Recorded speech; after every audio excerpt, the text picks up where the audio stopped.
Баршаңызға сәлем достар. Формасы кәдімгі роза гүл секілді, өте дәмді, нәзік, жасалу өте оңай әрі тез. Бір жасағаннан шығатын творожный печеньенің рецептімен бөліскім келіп отыр.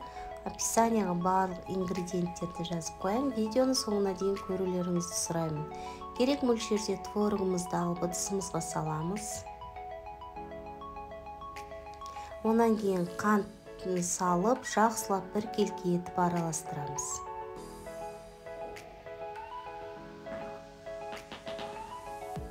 Онан кейін бір жұмыртқамызды саламыз. Тағы да жақсылап осылай араластырамыз, видеодағыдай.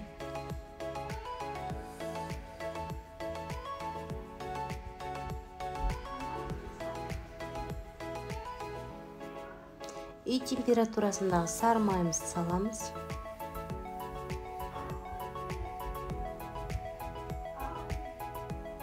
Тағы да араластырамыз. Онан кейін керек мөлшерде ұнымызды алып, осылай електен өткізіп саламыз. Қасықтың көмегімен жақсылап араластырамыз. Онан кейін қолымызбен қамырдың басын біріктіріп, жақсылап илейміз. Қамыр өте жұмсақ болуы қажет.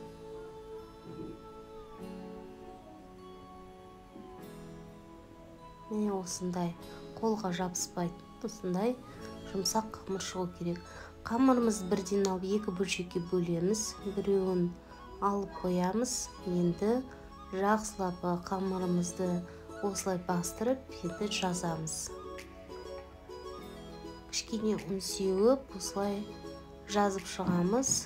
Шамамен қалыңдығы 3 мм болады.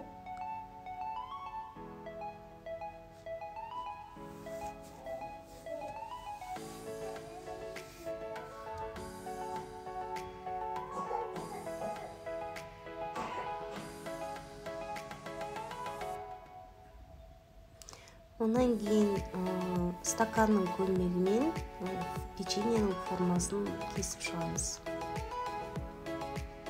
Біздерде қандай кесетін заттар бар, дөңгелек, любой нәрсемен кесе берсеңіздер болады.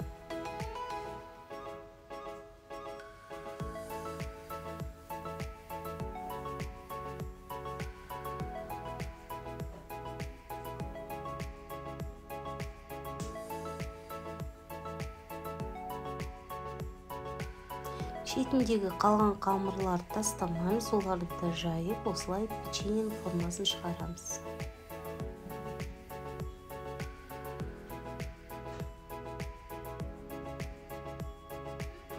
Енді печеньеміздің формасын осылай шығарамыз. 3 дөңгелектен аламыз, кішкене басып жабыстырамыз, және де осылай орап шығамыз.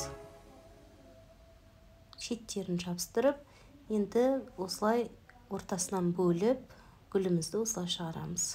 Шеттерін жабыстырамыз, және де осындай роза гүлдің осылай жапырақтарын осылай ашып, гүл тәрізді етіп формасын шығарамыз.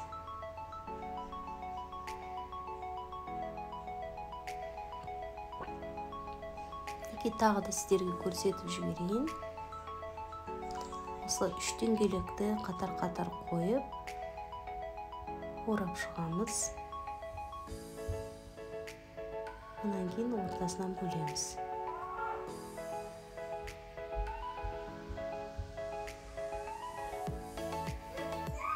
Шеттерін жабыстырып, гүлімізді осылай ашып шығамыз. Гүл тәрізді.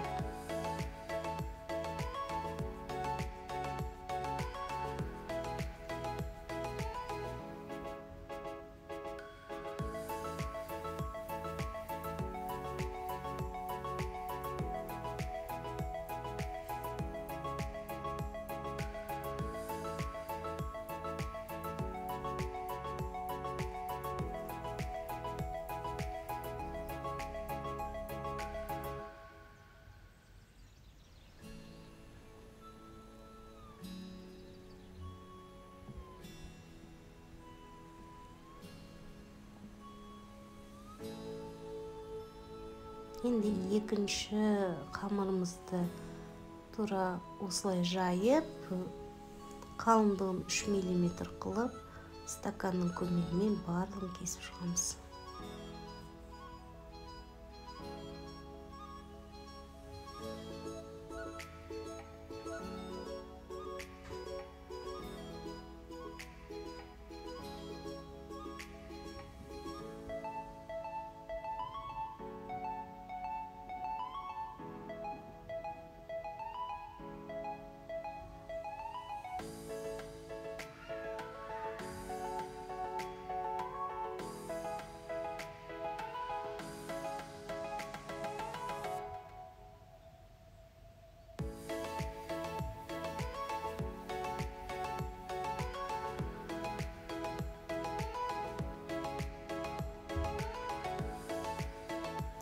Піскен кезде қамырымыз көтеріледі, осы гүлдер тағы да ашылып, печенье өте дәмді болып шығады. Гүлдеген, сондай нәзік.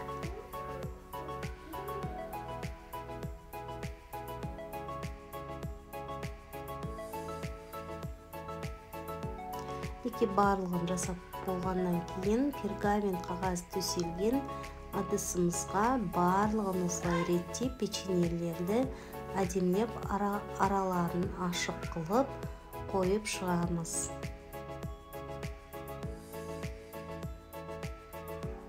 Осындай бір порциядан менде 25-26 штук печенье шықты.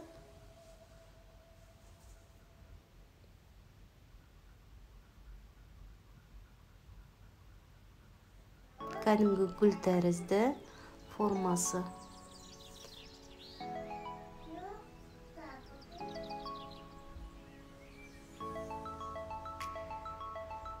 Мінекей дайын болды.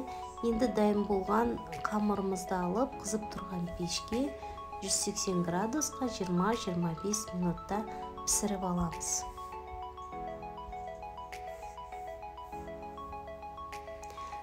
Пісті, біздің гүлдеріміз әдемі, өте нәзік, жұмсақ. Енді бетіне алып, қант ұнтағын себеміз.